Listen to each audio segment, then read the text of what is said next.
Welcome, everybody, to a special live session of the Safety Gap podcast. I'm your host, Cassidy Shield. I'm the Chief Marketing Officer at RapidSOS. Feel free to drop any questions into the chat as we go. We'll obviously ping the audience throughout this, asking you for your opinions and your comments and your questions, but feel free to do that as we go. We want to make this very conversational and informal. So today, we're going to dive into this important safety gap between the healthcare and public safety industries, specifically when it comes to medical emergency calls to 911. So there's a lot of improvements that are underway in terms of getting the data necessary to enhance emergency response within 911 for first responders. As we know, every second counts. But oftentimes, those benefits come at an expense to the healthcare industry. So what we wanted to do in this conversation is bring a few experts in and have a dialogue around how we could better align healthcare, payers, and first responders to not only improve emergency response, but do it cost effectively. So that's the conversation for today. Let's jump into it. My two experts here, super excited to have Cait Kennedy. Cait, how are you doing? Great. How are you? Thanks so much for having me. Yeah, it's wonderful having you here. And Jennifer White. Jen, how are you? Good. How are you? I am doing well. So Cait, healthcare growth strategy and operations leader in home-based care and healthcare technology. And then Jen is the director of partnerships here at RapidSOS and has a long career in public safety, both as a paramedic and former president of the NENA Association. So let me start with you, Cait. What I would love for you to do is give us a little bit more background on kind of your journey and history within the healthcare space and why you're so passionate about this topic. Yeah. So I've been in healthcare for almost 20 years now with a mix of health plan, provider, digital health startup experience, stints at Deloitte, Humana, DaVita, and then most recently Vesta Healthcare. In the last couple of years, I've been working with a variety of healthcare startups, really all focused on improving care for vulnerable populations, Medicare, Medicaid, duals, and their caregivers. And this topic in particular, I was really excited about professionally because it touches on so many of the things that I've worked on in the past. And then personally, just multiple different experiences being put into the position of, am I calling 911 or is there another option out there? And so I think the work that Vesta and Rapid and the partnership we've been exploring, really will do a lot to address some of the issues and concerns out there. I love that. And thanks for being here. And Jen, I'd love to have you give a little bit more background on kind of your history in the space when it comes to public safety. Yeah, so 27 years in public safety, as you mentioned, in the field side as a paramedic, and then in the ECC on the 911 side. So from that realm, just seeing all aspects of healthcare, where limited resources versus, having everything at your fingertips, and how we can better coordinate for outcomes for patients has always been very passionate, a big passion of mine. How can we get better information that's more accurate to the people in the field that are responding to these calls, to where there could be a better outcome for the payers, for the healthcare providers? Just like everything else in public safety and healthcare, everything's overtaxed, understaffed, and, it's just a challenge. And so there's such a gap in ensuring that people get the same level of care in some places. So having the right, accurate information at the right time. And then on a personal level, I've been a parent of a child with a catastrophic illness. And when you're faced with needing healthcare on that side, it's a lot different than when you're responding as a first responder and a provider of health services. And so just as Cait mentioned, when do I do this? And when, what's the next steps? And then how is that regulated for me? And what does that look like if I make these decisions? So I just think having the conversations before you get into those situations is super crucial. Yeah, what I found remarkable or just insightful being in the public safety space for a small amount of time, not 27 years, is that these conversations either come down to our kids or our parents when we think about emergencies and 911 and so forth and so on. So, Cait, let me kind of turn it back to you, and thank you for that, Jen. It'd be great if you could kind of elaborate on maybe an overview of how healthcare kind of intersects with public safety. I know in some of our conversations, the stuff that you outlined about how it works and and how things get paid for and so forth and so on was enlightening to me in terms of that because, it's not something I'm an expert in or know much about. And so it'd be great if you could kind of paint a landscape of kind of how it works today. And then obviously throughout this conversation, we'll get into how it might be able to work better in the future. Yeah. So when we look at this space, there actually isn't really great data available on what percentage of 911 calls are healthcare related, which is surprising. But what we do know is that when ambulances or first responders are called in healthcare situations, it's typically either trauma, abdominal pain, respiratory distress, chest pains, or behavioral health issues. And that's about 60 to 70% of the cases.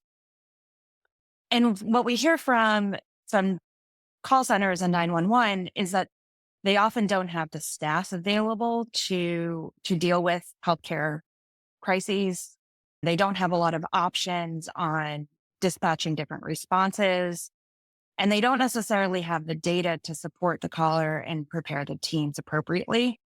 But on the flip side, so providers and insurers are really focused on reducing total cost of care for patients and for the healthcare system. And a lot of that comes down to how do you reduce potentially avoidable events such as emergency room visits or inpatient stays. So if we know that, as much as 60% of emergency room visits can be avoided by better triage and more timely redirect, then engaging at the point of the event is really important. And right now what we see is that 911 and the rest of healthcare really, there's a lot of room for better engagement and integration. I did see a study that said that this lack of appropriate or right healthcare response for 911 drives over $30 billion in excessive costs every year, which is from a just overall system perspective, pretty crazy to think about. And then when you think about patients and caregivers, they're really just trying to manage health events. They don't have a lot of choices, and 911 is often the path of least resistance. And so when we at Vesta, so Vesta Healthcare, just as a background, is a telehealth provider group, supports patients with complex chronic conditions, home care level of need, and does that through chronic care management, 24/7 triage and support, and other types of kind of wraparound services. But providers can only engage when they know that something has happened. And so right now we have the hospital ADT, the admission, discharge, and transfer data. We have some personal emergency response data, the call and I can't get up buttons. We have some remote patient monitoring. But all of that data is often not kind of timely enough to deal with emergencies when they're happening. And so, as an example, we had a patient who was calling 911 several times a week, and she was complaining of chest pain.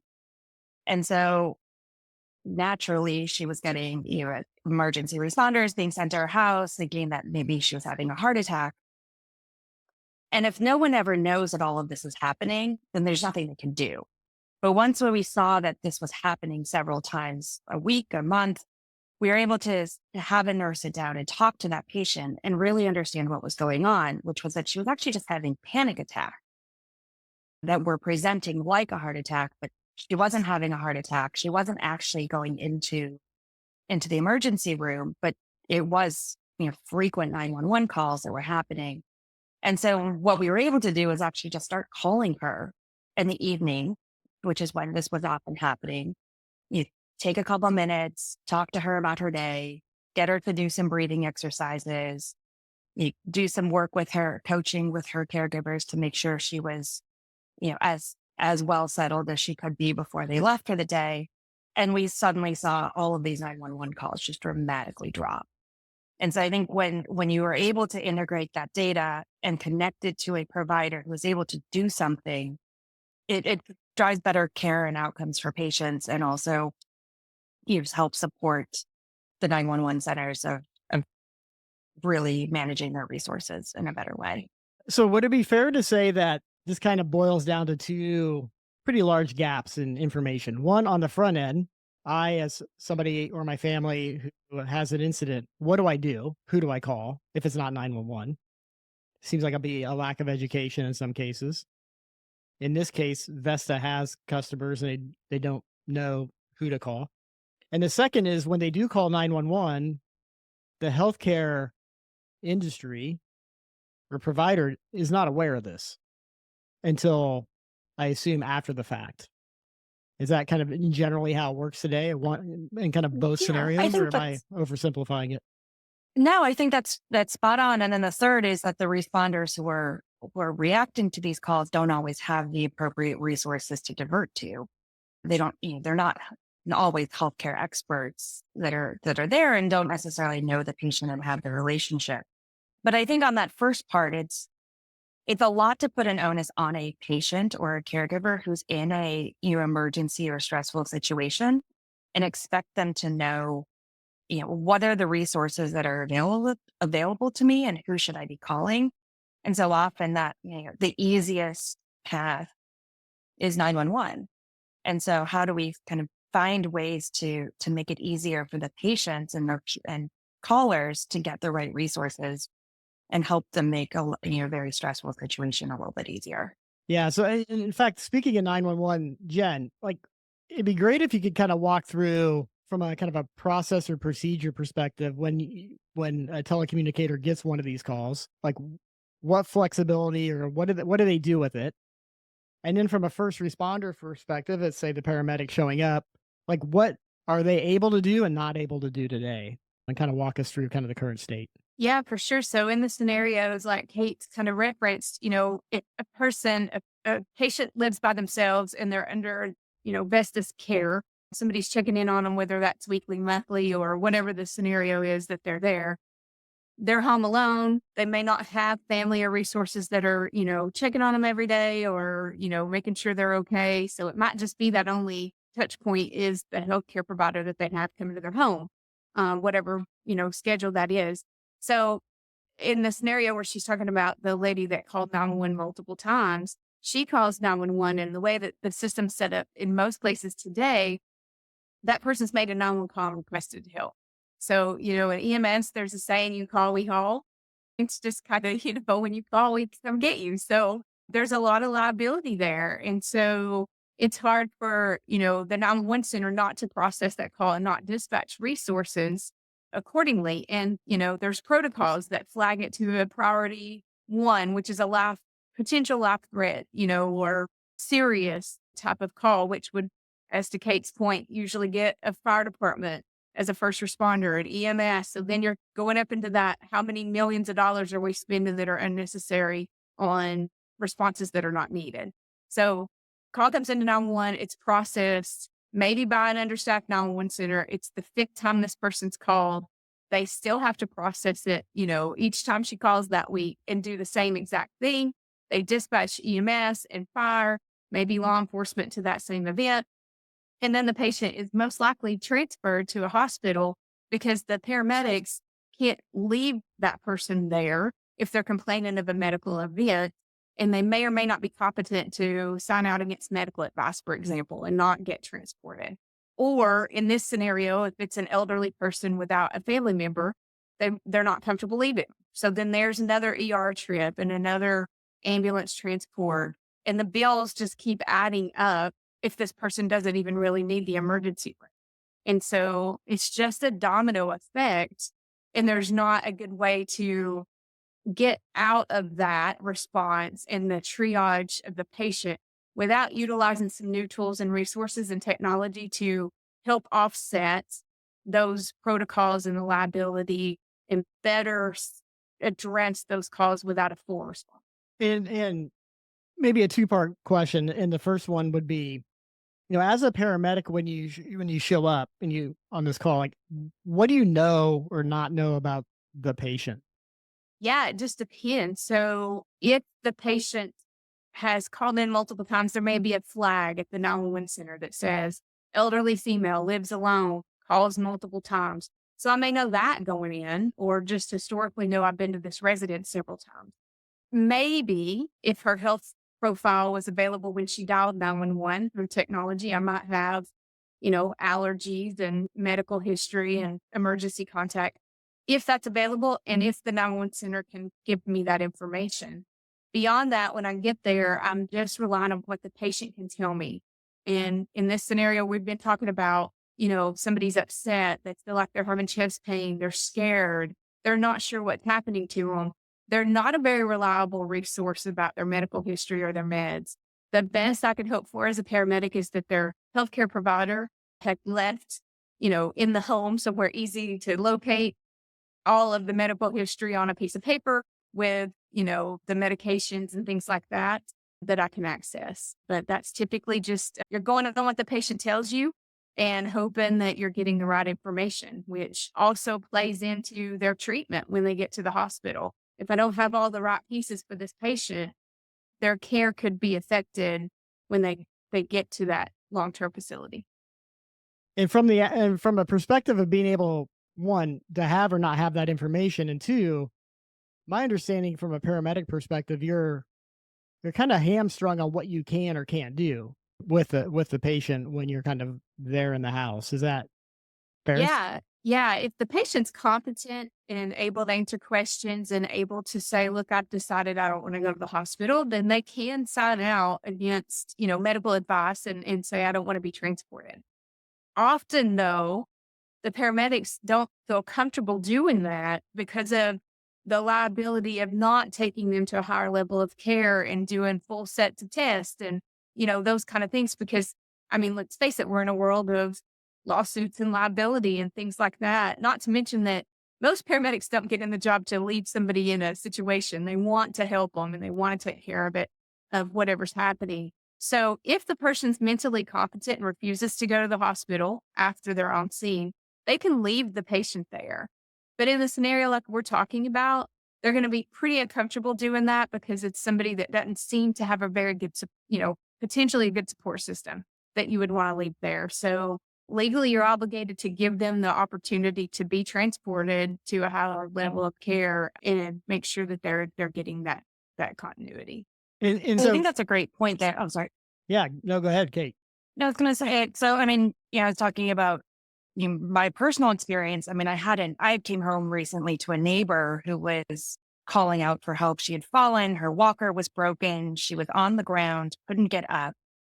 And her phone was ringing from her PERS button, but it was ringing on the other side of the apartment where she couldn't get to. And so, I was able to get in, get someone from my building to help get her up, talk to the PERS people. And they sent over an EMS. EMS got there, and to Jennifer's point, we didn't have any health information about them. I was literally digging through this woman's kitchen, who I hadn't met before, by the way, trying to figure out. Yeah, I knew she had a home health aide, but couldn't find any information. Knew she's 99 years old, doesn't have any family. I found some medications in one of her cabinets, couldn't find any provider information, couldn't find an ID for her. She had fallen. We didn't know why. And so we didn't, the EMS did an EKG on her, wasn't conclusive. The woman's only request was that she didn't go to the hospital. But we're all sitting there saying, you don't have any support. We don't know what resources are available. We don't know if someone's coming in tomorrow. Your walker's broken. You have no lights in your bedroom. There's no responsible thing we can do except have you go into a hospital. And she stayed there for 3 days until Monday, when we knew that somebody would be back in the home. And all of that really could have been avoided if we had known what types of resources she had. We knew we could call her home health and get somebody in either that night or the next morning. We knew a care manager, who her care manager was, that we could get her a new walker. We could get her into a PCP to get her meds reviewed and checked. But because we didn't have any of that information, I'm her neighbor. I'm not taking that risk. EMS obviously has a responsibility to do what's right for the patient. And I think that's, I think there's so many examples of situations like that where more information, relevant information for the responders would be super helpful in avoiding some of these types of situations. Yeah, let's stay with this example because I think it's a very vivid one that we could all picture in our mind. How, Cait, should this work in an ideal setting? Not systematically yet, but just like what, from the standpoint of you showing up at this woman's place, what information would you want to know? How would you get it? Like, is there a way to kind of paint what this obviously should be in the future? I think there's a couple of things. One would have been, to Jennifer's point, if there had been a list of who her providers and medications were that were readily available, that would have been a great start. I think if she had a resource and provider like Vesta who is available 24/7, could have been connected telephonically or video visit to either help me or to help EMS with understanding kind of what is this person's history, what resources are in the home, and then figuring out how could we get somebody into the home. It would have been a lot cheaper and easier for the system to get a home health aide in overnight than to have a 3-day stay in a hospital. Yeah, and from this standpoint, I'd like to reiterate, there was no choice in the current state. You had to take this person to the hospital. But it wasn't what she wanted, but it's what she needed, but it wasn't great for the system. It wasn't great for the patient. It ideally would have worked different. So if we kind of walk this back and we think about kind of, you mentioned Vesta, like from that perspective, using that as an example, how would they ideally like this to work with, their members? Let's start there. Like, we'll try to create a little universe around not everybody in the country, but like this section of people. Like, what would we be striving to do to kind of make this more efficient? I think there's kind of three components to it that we would love to be able to get to. The first is just being aware that this happened.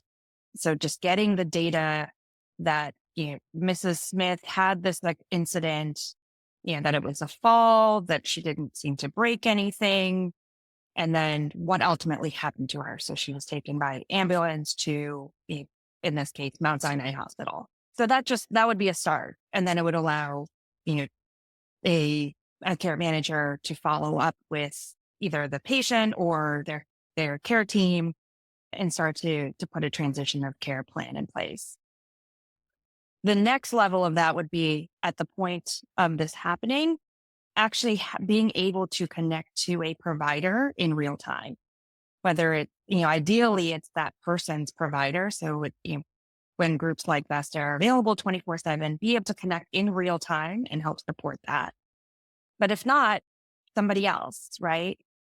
So that when EMS is there, that they have somebody who, a physician or a nurse practitioner who can help support some of this. And then ultimately be able to move some of the non-emergent stuff into actual follow-up that EMS isn't able to do, but isn't going to happen unless they go to an emergency room in the current environment.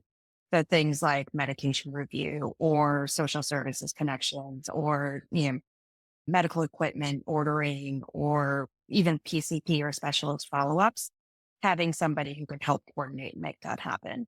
So I like this framework. So let me see if I can play this back. Step one, something happens. So there's an incident and Vesta's made aware of it. That's like phase one. Phase two would be within that incident, the requisite information required for first responders is made available by Vesta. So they have the appropriate data and information to provide the right level of care. And I guess step three would be the ability to, based on that, have options of like what happens to this patient, whether that's urgent care, in-home care, or to an emergency room. Is that fair in terms of kind of, let's call it crawl, walk, run in terms of phasing this? Yeah, absolutely. And I think especially in that run part of it, there's so many other resources that can be deployed into the home. EMS isn't always the right resource to drive that coordination, or doesn't necessarily have the capacity to do so. And so there are so many resources that can be brought to bear when the right part, the rest of that care team is brought into the loop. So Jen, I'm going to put you on the spot. We obviously, and you have we meaning you, often hear a lot of, hey, the art of the possible. only this could be made available or work this way, then the entire system end to end would be better. However, that's easier said than done. So I'd love your kind of just perspective of this framework of like, how might this work, or what would it take for this to work on the public safety side to kind of make this a reality? Yeah, I think that the art of the possible is possible in a lot of these situations, especially for these high risk patients, that are already on home health care or some sort of medical treatment at home. Their likelihood of calling for services is going to be higher, even with a high family support, because obviously they've got something going on. At a simple way to think about it, if your child lists you as an emergency contact and has to dial 911 and then through their device, if you're the emergency contact, you get a text message that says, Caleb has called 911.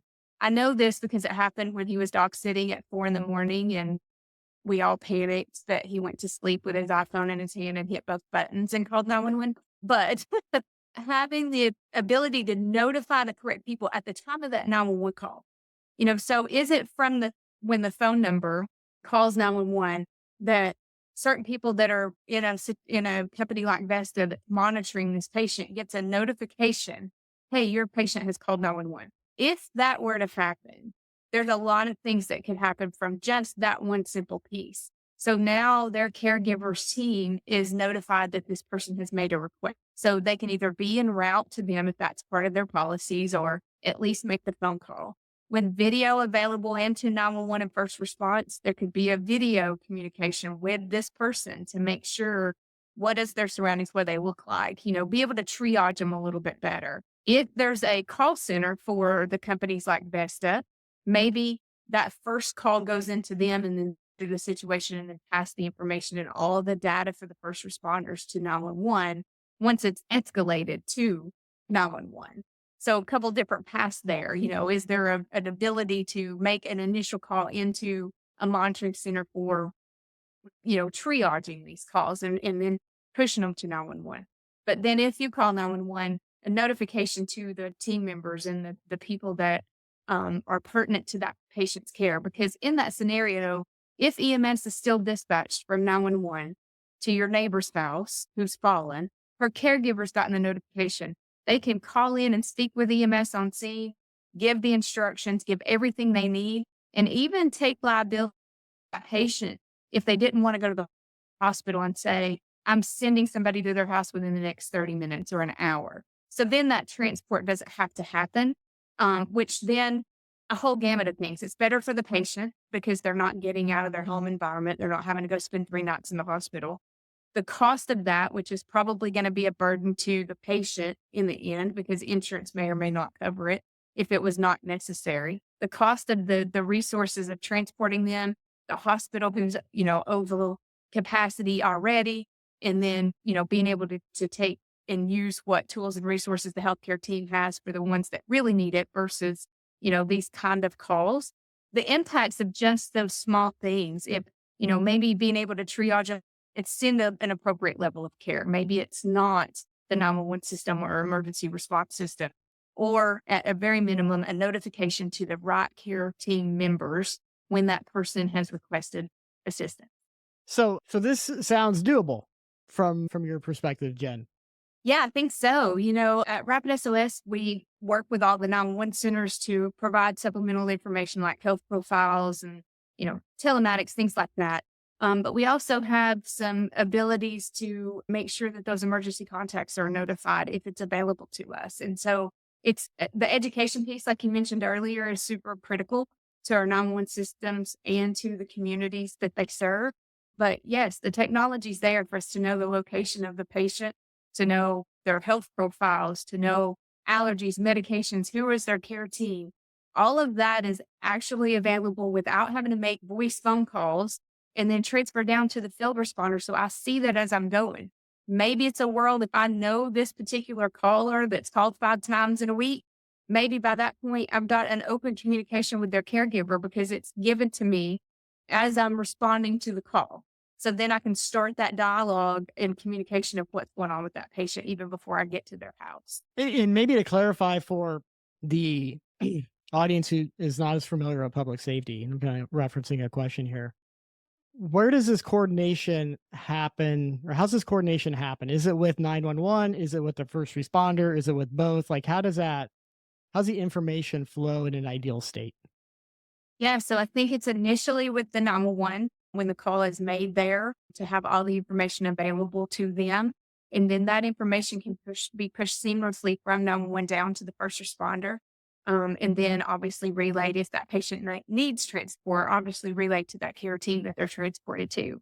But I think honestly, having all the preparation starts before the 911 call so that, Okay. their devices are set up to where their health profiles and emergency contacts and all of the things to be able to be notified if something happens is done prior to them needing assistance. But once it's coordinated in that 911 center so that they can relay everything to the appropriate first responders. Yeah. So what I'm hearing, and And I'm going to come to you, Cait, is this isn't a technical challenge. I think technically the information's there and can be passed back and forth.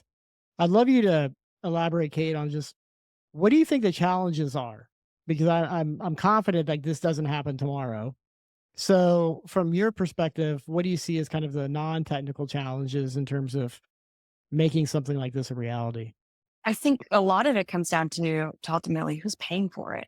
Unfortunately, I think everybody can see where the benefit comes out of it, but when it comes to the data and the information, who's actually paying for that, and how do you do it at scale? You to cover the largest possible portion of the population. To Jennifer's point about whether it goes at 911 or first responder, the reality is ideally both. And ideally you'd be able to see what percent of the 911 calls are truly that get sent to EMS or EMS gets deployed.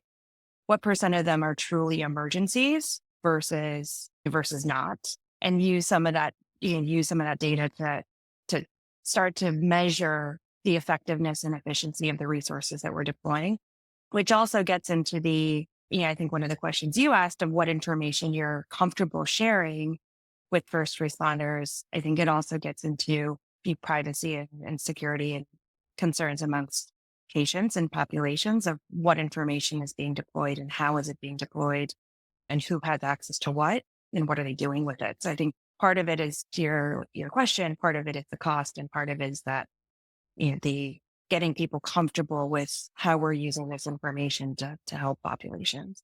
So let's kind of jump into that. And so obviously your work with Vesta and some of the discussions we've had with RapidSOS, you're all jumping into this and trying to figure it out. So you're kind of the early adopter. And I'm going to tie this back to a question, from Hannah, which is how can I connect my grandma to Vesta? So like, let's take an example. Let's take Hannah's grandmother and Vesta.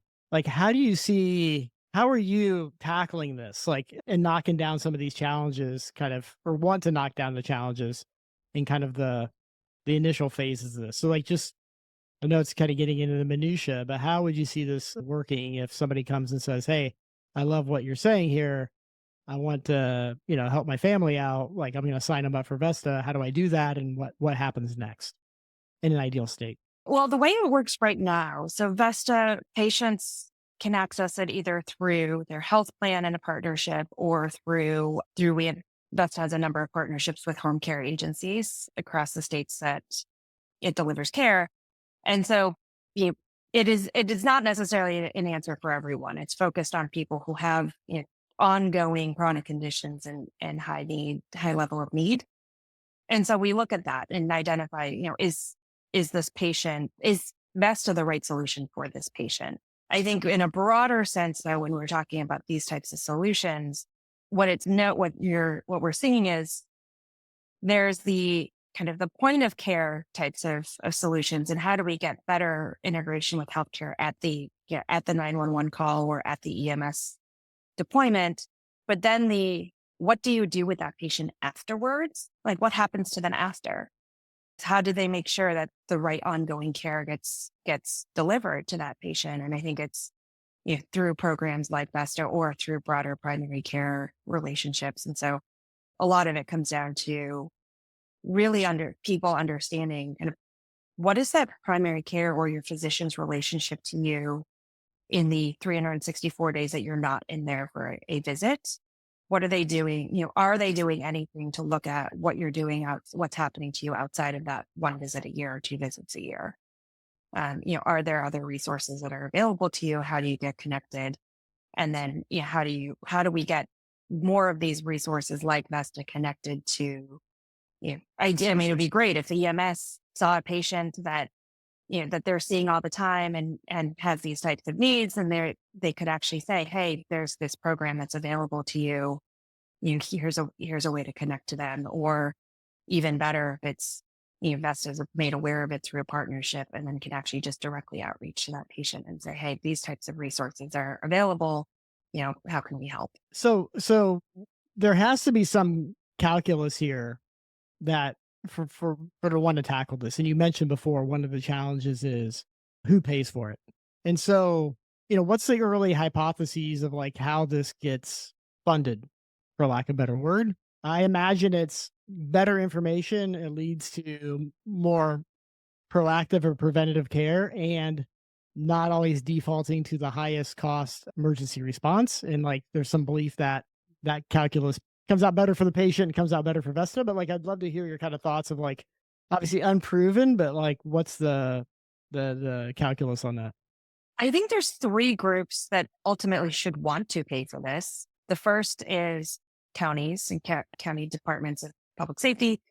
Either these types of programs and partnerships could really reduce the total cost of what they're spending and make the spend more effective and efficient for the patients and people that they're serving. The second would be health insurance plans. The reduction of emergency room visits and patient stays and ambulance costs is pretty dramatic. And when you can actually take the non-emergent cases, keep them in the home. And then the third is risk-bearing providers, the providers that are actually on the hook for outcomes and quality of care, that aren't just billing for each individual visit, that if they're actually on the hook for the total cost of care, and if they're in a similar position to payers and wanting to reduce, potentially avoidable expensive events and keep people at a better site of care with lower cost services and put in place. Yeah, that's a helpful outline. I appreciate that. So maybe Jen, from the kind of county emergency response perspective, how would this conversation come up? Like, how you're an ECC director, imagine this being on your radar, or you're talking to ECC directors every day. Like, how's something like this get teed up, and what do they do with that information? Yeah, I think a lot from the county level is education for, and advocating for why this would be important. So from a county level, going into, county commission or whoever controls budgets and saying, we need support in this area because we're utilizing a lot of resources that we may not need to utilize. They are mowing right outside my window all of a sudden. So I am so sorry if you hear that. No, we can't. We can't Okay, actually. good. We can't actually hear it. Yeah, It's only of all days.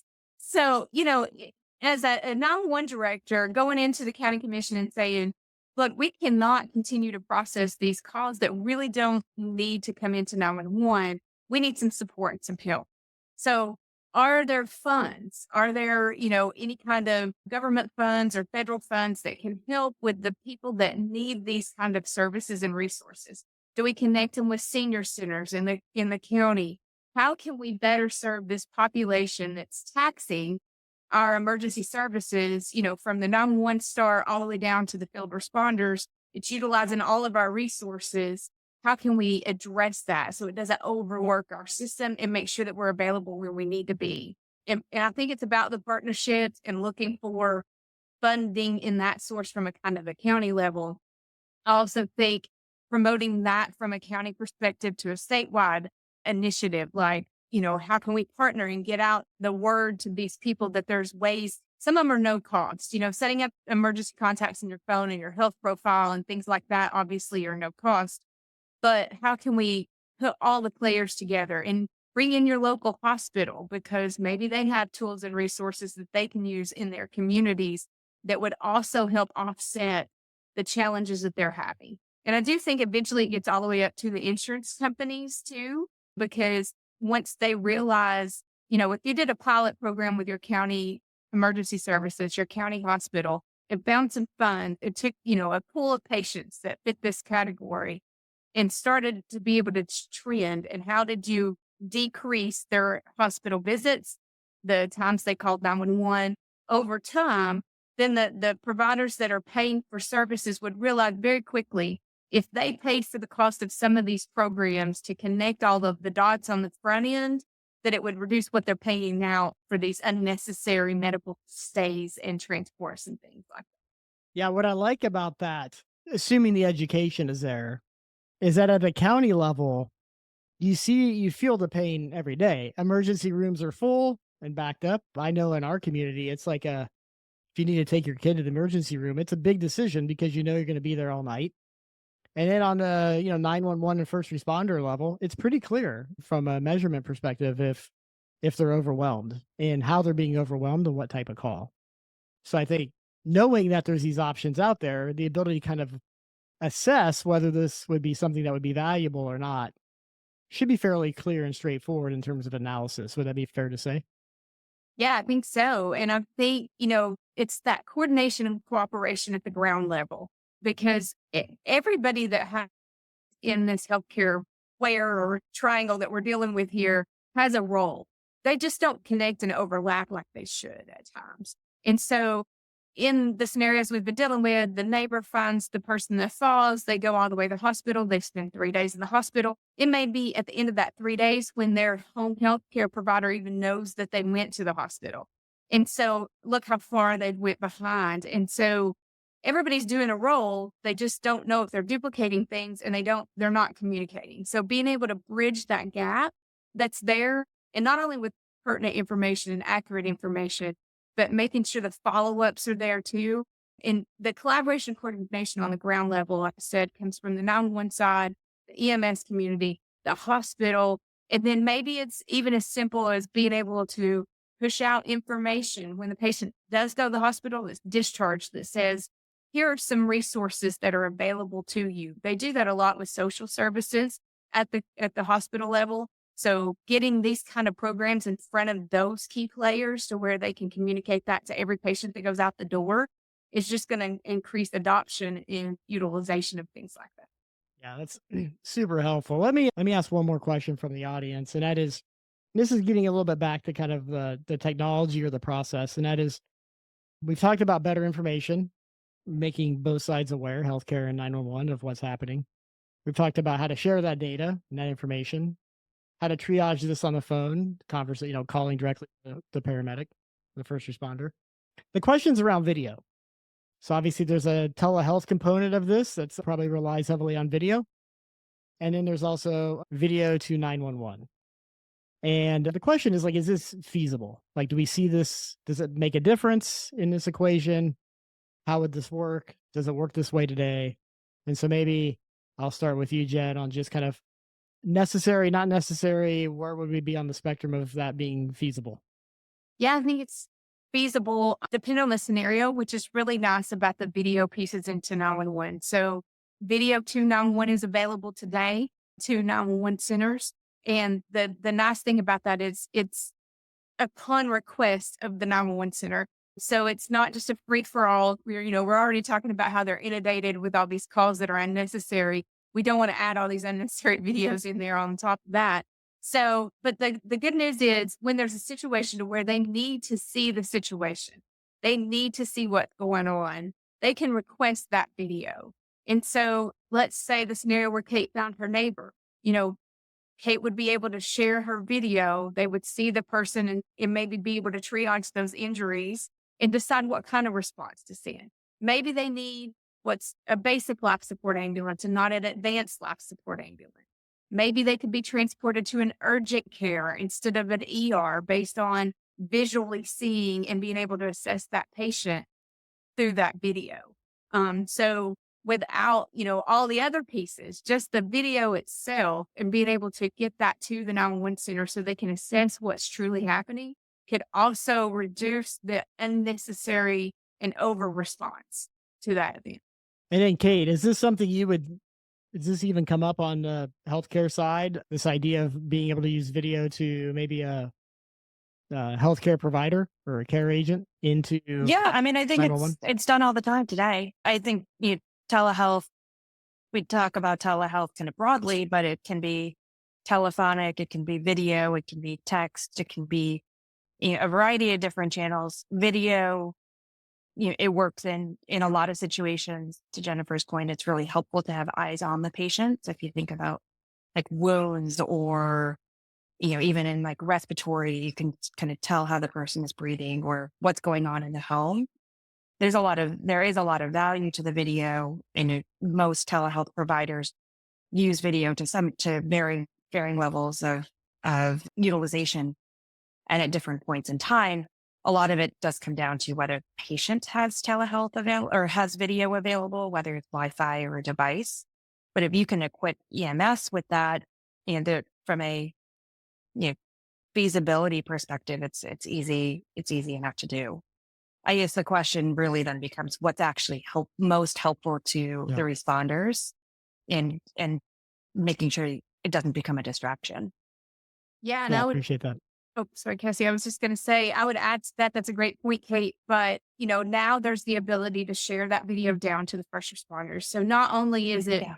only accessed when no one sees it necessary to see that video, but they can also basically call that experience and send it down to the first responders too. So it doesn't require additional, monitors or things like that we think of when you think of being able to access a video. And it's only through that particular event and for the duration of that event. So you don't have to worry about, going into somebody's home camera system or anything like that. It's actually when the 911 call is made and being able to access that video and even share it to the first responders so they can even see what is happening as well. So I think it is a very simple solution that's happening today.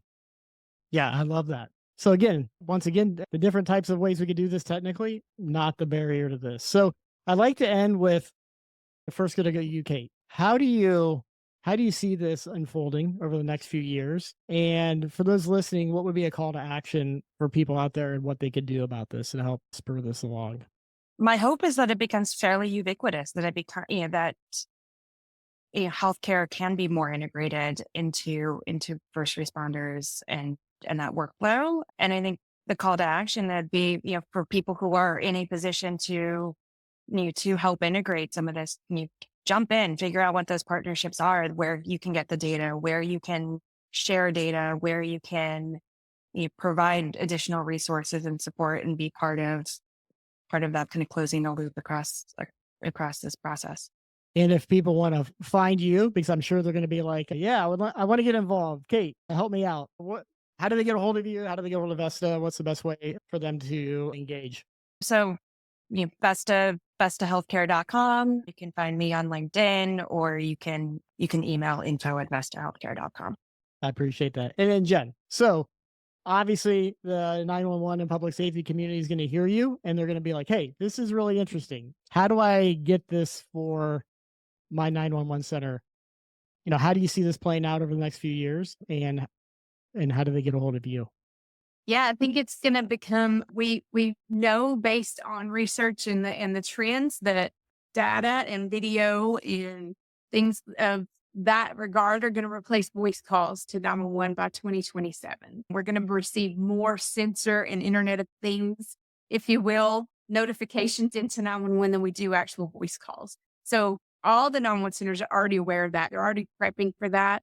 I think that it's just about realizing how embracing that and realizing that having that extra information and that appropriate and accurate information can reduce the overall response times, reduce the stress on the telecommunicators that are processing these emergencies, and ultimately have better outcomes for everybody that's calling 911 for whatever reason that they're calling.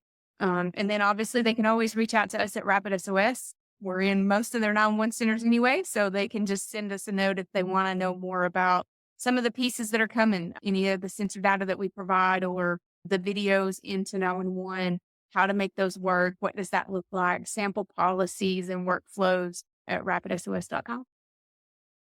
I appreciate that. And I think it's what I value about this conversation is just for myself and maybe a lot of listeners is just awareness on both sides, that there are healthcare providers thinking about this and how to better service their communities and their customers.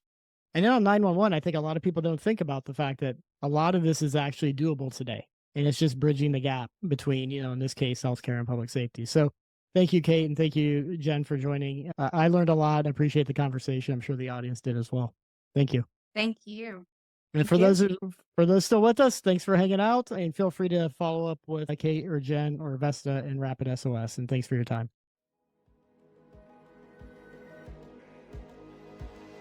Thank you for tuning in to this episode of The Safety Gap. This podcast is powered by RapidSOS, where we're dedicated to closing the safety gap through intelligent safety technology. If you're passionate about creating a safer, smarter world, be sure to follow The Safety Gap wherever you listen to your favorite podcasts. For more information and to catch up on past episodes, visit us at rapidsos.com.